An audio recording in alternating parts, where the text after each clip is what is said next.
कराची जा माण्हू छो ख़ामोश है? कराची जे माण्हुनि खे सोचण खपे।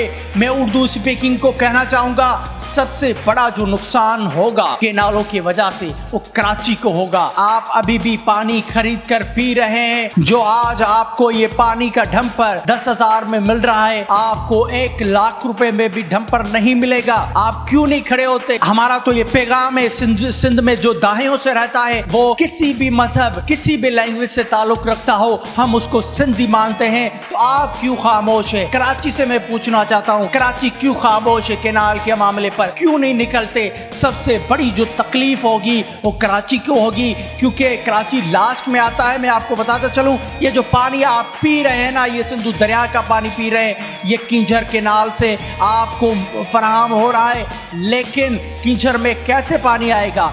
जब सिंधु दरिया में पानी नहीं आएगा तो किंझर डंड में भी पानी नहीं आएगा। किंझर झील मुकम्मल तौर पर तबाह हो जाएगी और आप पानी के एक एक बूंद के लिए तरसेंगे। तो आए सिंध के काज के खातिर बाहर निकलें, केनालों के मंसूबे पे हम मिलकर जिदोजहद करें और ये केनालों के मंसूबे जो सिंध दुश्मन मंसूबे हैं, इनको खत्म करवाएं। आपकी हमारी सबकी जिंदगी का मसला है। काइंडली इस वीडियो को आप जरूर शेयर कीजिएगा।